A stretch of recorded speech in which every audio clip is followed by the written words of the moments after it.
皆さんおはようございます。シンガポール人の J です。Hi guys, this is J here。ただいまシンガポールの代表的な観光スポットの一つであるマーレオン公園にいますが、今日も相変わらず観光客で賑わっていますね。そして私もシンガポールに行きたいけど行ったことがないからどこから行けばいいんだろうと迷っている皆さんのために、今日はマーレオン日和が考えた4泊5日の王道観光コースを紹介したいと思います。ちなみにシンガポールに何回も訪れたことがある皆さんのためにも、同じく2泊5日のクロートコースも用意しましたので、こちらの王道コースと合わせてぜひ行ってみたい場所を次回の旅行計画に入れてみてください。早速ですが2泊5日の王道コースを紹介したいと思います。 Let's go!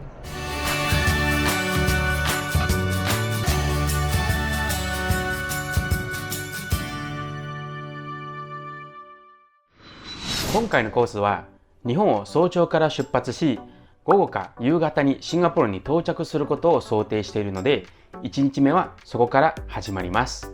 到着手続きを済ませて空港からホテルに移動し、チェックインしてからひとまず訪れる王道スポットはマリーナベイサンズです。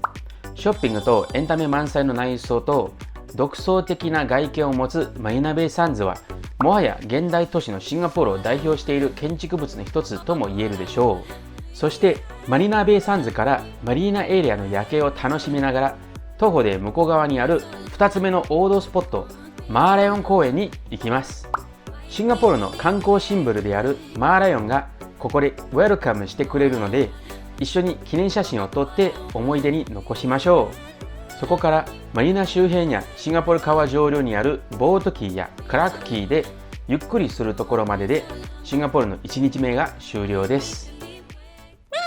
2日目にシンガポールの異文化体験を見学しましょう。中華文化を代表しているチャイナタウン、マレー文化などに影響を受けたカンポングラムとインド文化で溢れているリトルインディア、この3カ所のうち2カ所選んでもらいます。もちろん時間の余裕がある方は3カ所全て訪れることも可能です。この小さな国内に多文化社会のシンガポールの各主要文化を代表する地区があることが、この3カ所が観光客に人気がある理由の一つかもしれないです。各場所で朝食のカヤトーストを味わえるヤクン、ランチにローカル料理を食べられるホーカーセンター、体を涼める美味しいデザートを食べられるカフェと、夕食をいつでも食べられるショッピングモールがあります。夕方の6時ぐらいに各所から移動し始め、ナイトサファーリに行きます。世界最初の夜間動物園として有名で、夜の過ごし方の一つとして日本からの観光客に人気です。ナイトサファリは0時まで営業しているので、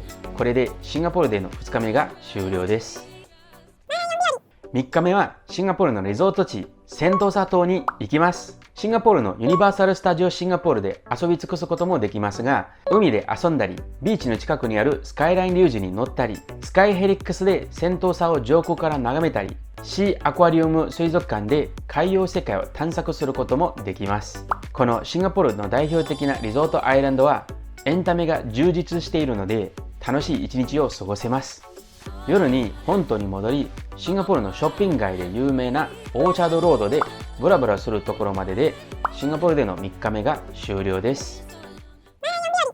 4日目にシンガポールのシビックディストリクトを散策します。朝はクラークキーからシンガポール川沿いを散歩します。朝のマーライオンに少し挨拶してからエスプラネード・シアターズ・オン・ダ・ベイを通ってサンテクシティで昼を食べます。イギリス植民地だったシンガポールは現在、この周辺の歴史的なコロニアル建造物を保護しながら美術館や博物館などに変えることで、このエリアの見どころになっています。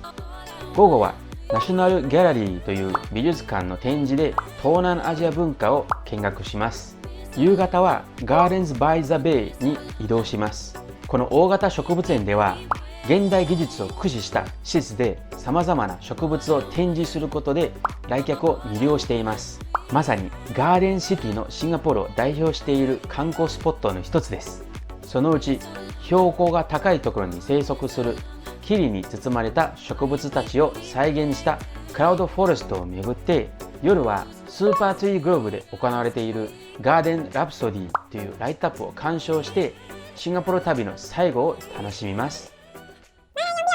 5日目にホテルからチェックアウトし、空港に移動します。早めに空港に到着することがおすすめですが、その理由はジュエル・チャンギ空港です。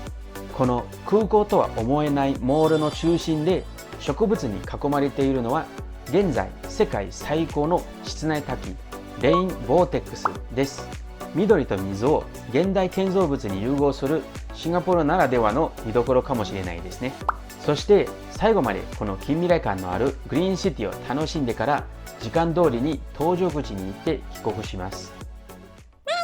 はい、以上2泊5日にシンガポールの王道観光地を巡るモデルコースでした。こちらのプランは初めてシンガポールを訪れる人には最適ですが、以上の王道観光地をすでに訪れたことがあり、シンガポールの知られざる穴場を巡ってみたい方のため、クロートモデルコースも用意しましたので、この王道コースと合わせて自分なりの旅行計画を立てる際の参考にしていただければと思います。以上、マーレオン日和が考えた2泊5日の王道モデルコースでした。